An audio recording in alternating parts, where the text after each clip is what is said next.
Hello student, तो ये रहा आपका क्वेश्चन पेपर। आपका फिजिक्स का क्वेश्चन पेपर है ये सीबीएसई बोर्ड का, और साइड नंबर आप देख सकते हैं ये। इसके हम फटाफट आपको आंसर बताने वाले हैं विदाउट डिटेल, ताकि आप आंसर्स मैच कर सकें और हमें बता सकें कितना स्कोर आपका होने वाला है। डिटेल्ड सॉल्यूशन के लिए आपको थोड़ा सा वेट करना पड़ेगा, क्योंकि हम कोशिश करेंगे 100% आपको आंसर फटाफट बताए जाएँ और एक्यूरेट बताए जाएँ।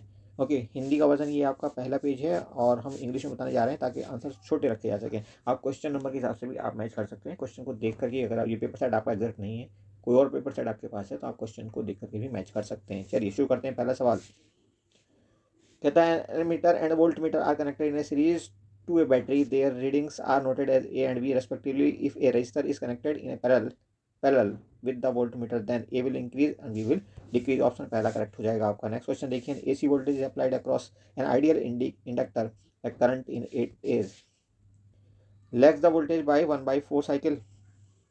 No, leads the voltage by 1/4 cycle. Option A correct हो जाएगा आपका। Next is question number 3, an iron needle is kept near a strong bar magnet, it will experience, क्या एक्सपीरियंस करेगा? फोर्स तो एक्सपीरियंस करेगा ही करेगा, लेकिन चूंकि फील्ड नॉन यूनिफॉर्म होगी तो इसलिए टॉर्क भी महसूस करेगा। ऑप्शन बी करेक्ट हो जाएगा आपका। नेक्स्ट क्वेश्चन नंबर 4 देखिए, गैल्वेनोमीटर दिया है यहाँ पे, हम सीधे आंसर बता दे रहे हैं इसका आपको, और ये आंसर इसका होगा सी सही। उसके बाद फिफ्थ पे चलते हैं। फिफ्थ हिंदी वर्जन है, अगर आप हिंदी मीडियम के बच्चे हैं तो यहाँ पे भी अपने आंसर मैच कर सकते हैं। इस पेज पर हम थोड़ा सा स्टॉप हो जा रहे हैं।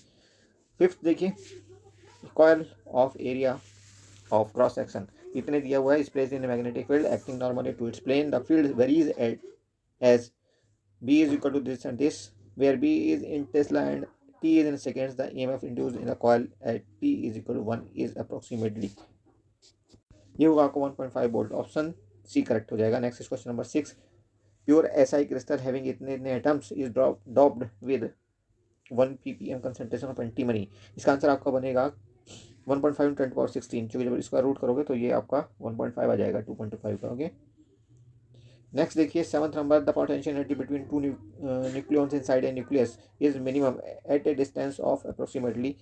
ऑप्शन ए इसका यहाँ करेक्ट हो जाएगा। Next question number 8, in Young double slit experiment in air the fringe width is found to be 44 mm। तो यहाँ पे जो आपका आंसर बनेगा ना, इसकी विड्थ हो जाएगी 0.30 या approximately 0.3 mm। Option C correct है। उसके बाद नाइन्थ पे चलिए आप। नाइन्थ में देखिए क्या कहता है, the kinetic energy of photo electrons will be maximum for metal, तो उसमें ऑप्शन ए करेक्ट हो जाएगा। नेक्स्ट देखिए, क्वेश्चन नंबर होगा 10, हिंदी वर्जन हमने कहा था हिंदी के पेपर हम थोड़ा स्लो हो जाएंगे, तो यहाँ पे आप देखिए ये हम थोड़ा स्लो करके मूव करें ताकि हिंदी मीडियम के बच्चे भी देख सकें। ओके, आगे बढ़ते हैं। 10 नंबर सवाल क्या कहता है यहाँ पे, अच्छा, पोटेंशियल एनर्जी और काइनेटिक एनर्जी पूछी, तो काइनेटिक एनर्जी आपकी 3.4 वोल्ट और पोटेंशियल हो जाएगी -6.8 इलेक्ट्रॉन वोल्ट, यानी कि ऑप्शन सी करेक्ट हो जाएगा। उसके बाद देखिए 11th, the electromagnetic waves used to purify water is ultraviolet rays होती हैं, ये तो आप आरओ के केस में सुनते ही होंगे। 12th नंबर देखिए, focal length of objective and the eye piece of a compound. Okay, the magnification obtained by the microscope for most suitable viewing by relaxed eye is approximately 125। Okay, 125 होगा इसका answer. उसके बाद 13 to 16 ये आपके assertion और reasoning वाले सवाल हैं। अगर ए और मतलब एसर्शन और रीजनिंग दोनों सही हैं, तब आपका जो है ऑप्शन ए सही बनेगा। उसके अकॉर्डिंग आगे आप पढ़ सकते हैं। हम थोड़ा शॉर्ट करने की कोशिश करें वीडियो को। पहला देखिए 13th, alpha particle is moving towards a gold nucleus. Okay, तो ये पहला जो स्टेटमेंट है ना, ये आपका ट्रू है। दूसरा स्टेटमेंट देखिए, the impact parameter in alpha particle scattering experiment does not depend upon the atomic number of the target nucleus. ये फॉल्स है, तो पहला ट्रू, दूसरा फॉल्स का मतलब हो गया आपका ऑप्शन सी करेक्ट हो जाएगा। ओके, नेक्स्ट देखिए 14 कहता है, in Young double slit experiment interference pattern is not observe when two coherent sources are infinitely close to each other. True है। और इसका जो अगला रीजन है वो देखिए क्या कहता है, fringe width is proportional to the separation between the two sources, जैसे इट इज ऑल्सो ट्रू, तो यहाँ पे आपका ऑप्शन ए करेक्ट हो जाएगा। 15th, फिर से हम हिंदी मीडियम वाले पेज पे हैं।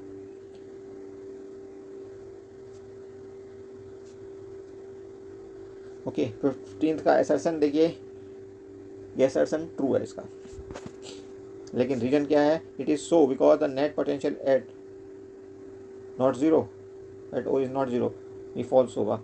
तो आपका आंसर यहाँ पे क्या बन जाएगा, सी फिर से। Okay, next is question number 16, ये लास्ट आपका सवाल है जो हम देखने जा रहे हैं, क्योंकि बाकी सवाल लेंदी हैं थोड़े से, तो उनको हम दूसरे वीडियो में बनाएंगे। ओके, वो मोस्टली आप आज देखोगे भी नहीं।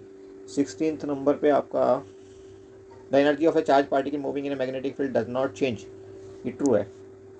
और उसके बाद कहता है रीजन क्या है इसका, it is because the work done by the magnetic force on the charge moving in a magnetic field is zero. Yes, this is also true. दोनों ट्रू हो गए, यहाँ पे भी ऑप्शन ए करेक्ट हो जाएगा। इस तरह से आपके टोटल 16 सवाल हमने जो एमसीक्यूज थे उनके आंसर दे दिए हैं, एमसीक्यूज और असर्शन रीजन दोनों इंक्लूड करके। ओके, अब बचते हैं आपके डिटेल आंसर वाले सवाल, तो इनको आप थोड़ा सा बाद में देख लेना। Thank you for watching, see you soon.